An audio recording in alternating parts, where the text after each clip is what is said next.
പ്രിയപ്പെട്ടവരെ, ഹെൽസിങ്കിയിൽ നിന്നും സ്റ്റോക്ക്ഹോമിലേക്കുള്ള കപ്പൽ യാത്രയിലെ കാഴ്ചകളുമായി നാടോടി കാഴ്ചകളിലേക്ക് നിങ്ങളെ സ്വാഗതം ചെയ്യുന്നു. നാരായണൻ കുട്ടമ.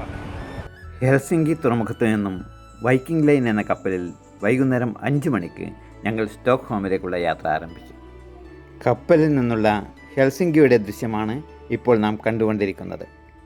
ഗൾഫ് ഓഫ് ഫിൻലൻഡ് എന്ന കടലിൻ്റെ തീരത്താണ് ഹെൽസിങ്കി തുറമുഖം. ഈ കടലിലൂടെ ബാൾട്ടിക് കടലിലെത്തി അതിലൂടെ യാത്ര ചെയ്താണ് ബാൾട്ടിക് കടലിൻ്റെ തന്നെ തീരത്തുള്ള സ്റ്റോക്ക്ഹോമിൽ എത്തേണ്ടത്. ഏകദേശം 18 മണിക്കൂറാണ് ഈ യാത്രയുടെ ദൈർഘ്യം. മനോഹരമായ കാഴ്ചകളും കണ്ടുകൊണ്ട് ഹെൽസിങ്കിയോട് സാവധാനം ഞങ്ങൾ വിട പറഞ്ഞു. ചായയും കുടിച്ച് അല്പസമയം ഒരു സ്വറ പറച്ച് സാന്ധ്യസൂര്യൻ്റെ പ്രഭയിൽ സ്വർണ്ണവർണ്ണമണിഞ്ഞ ആകാശം, കടലും കരയും ആകാശവും ചേർന്ന് ആ സായം സന്ധ്യയിൽ വർണ്ണങ്ങൾ വാരി വിതറിക്കൊണ്ട് ഞങ്ങൾക്ക് ചുറ്റും ഒരു മായിക ലോകം ചേർത്തു. പ്രപഞ്ചമേ, നീ പല ദുഃഖജാലം നിറഞ്ഞതാണെങ്കിലും ഇത്രമാത്രം ചേതോഹരക്കാഴ്ചകൾ നിൻകലുള്ള കാലത്തിൽ എൻ പേരിൽ എവൻ വെറുക്കും എന്ന കവിവാക്യങ്ങൾ അന്വർത്ഥമാണെന്ന് ഇവിടെ നമുക്ക് മനസ്സിലാവും.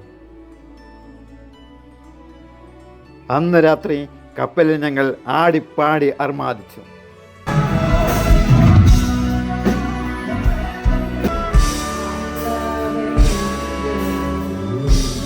പിറ്റേന്ന് രാവിലെ കപ്പലിൻ്റെ മുകളിൽ നിന്നും സ്റ്റോക്ക്ഹോമിലെ സൂര്യോദയം ഞങ്ങൾ കൺകുളിർക്കെ കണ്ടു. അപ്പോൾ ഞങ്ങൾ സ്റ്റോക്ക്ഹോം തുറമുഖത്തേക്ക് അടുത്തുകൊണ്ടിരിക്കുകയായിരുന്നു.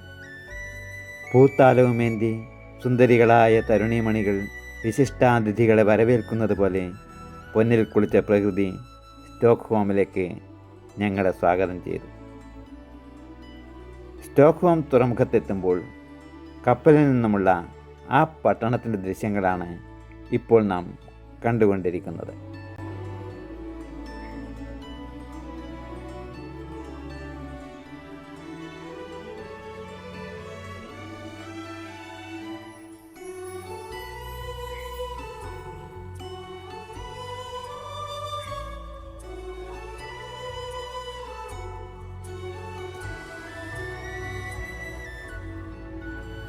ഏകദേശം 10 മണിക്ക് കപ്പലിൽ നിന്നും ഞങ്ങൾ കരയിലിറങ്ങി.